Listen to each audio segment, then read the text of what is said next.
Il y a aujourd'hui plus de 600 000 auto-entrepreneurs depuis janvier 2009, 600 000 Françaises et Français qui ont déclaré ce statut, qui se sont enregistrés sous ce statut.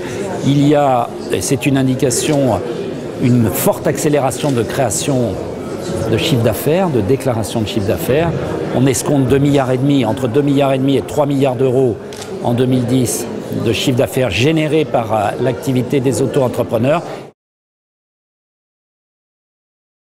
C'est un régime qui est toujours très apprécié.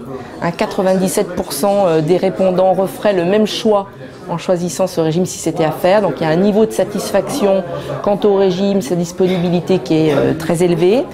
C'est un régime qui répond à un vrai besoin, c'est-à-dire que ce n'est pas une mode. Aujourd'hui, il y a 43% des auto-entrepreneurs qui sont uniquement auto-entrepreneurs. Donc on est sur une vraie réalité de besoin d'un régime pour les créateurs.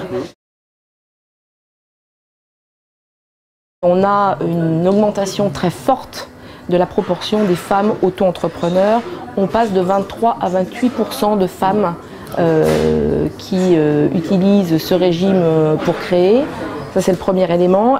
Et par ailleurs, on a une forte augmentation entre guillemets de la tranche d'âge. C'est-à-dire qu'on est plutôt sur des tranches d'âge 30-50 ans de femmes qui utilisent l'auto-entrepreneuriat pour se lancer. J'ai l'impression que la majorité des auto-entrepreneurs ne sont pas motivés avant tout par l'argent. La preuve étant, si c'est une preuve, que les chômeurs, par exemple, ne sont pas majoritaires au sein des auto-entrepreneurs, contrairement à ce qu'on prévoyait au début d'ailleurs. Donc j'ai l'impression que c'est plutôt le plaisir de tester sa propre capacité à s'adresser à des gens, à leur vendre des choses, à les convaincre, à les voir sourire en disant « Oh oui, merci, j'en veux ». Ça, c'est quelque chose de tellement différent du statut de salarié. La formation professionnelle n'est pas prise en compte dans le cadre des prélèvements sociaux. C'est une lacune que nous avons comblée cette année, puisque ce sont les pouvoirs publics qui ont compensé le financement de la formation professionnelle pour les auto-entrepreneurs en 2010. C'est près de 5 millions d'euros qui ont été donnés au réseau consulaire, notamment et particulièrement aux chambres des métiers, pour qu'elles puissent former professionnellement les auto-entrepreneurs. L'année prochaine, il est évident que nous devrons trouver d'autres sources de financement pour accompagner les auto-entrepreneurs, et ces sources de financement seront bien sûr générées par une très légère augmentation des prélèvements. Clairement, il attend toujours une augmentation des seuils en termes de chiffre d'affaires, et ça c'est pas nouveau, on le sait, une baisse de la TVA, une baisse des taux de charge, bien évidemment. Mais le dernier point, c'est qu'en fait, la forte proportion, c'est qu'ils n'attendent pas de changement, c'est-à-dire qu'en fait le régime en tant que tel leur convient.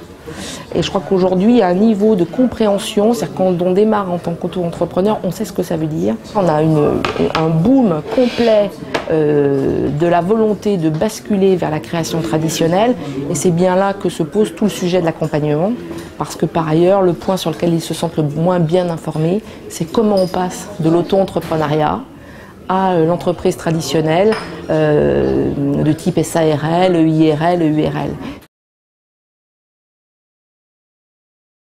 Bien sûr, il faut se former, bien sûr, il faut prendre des conseils.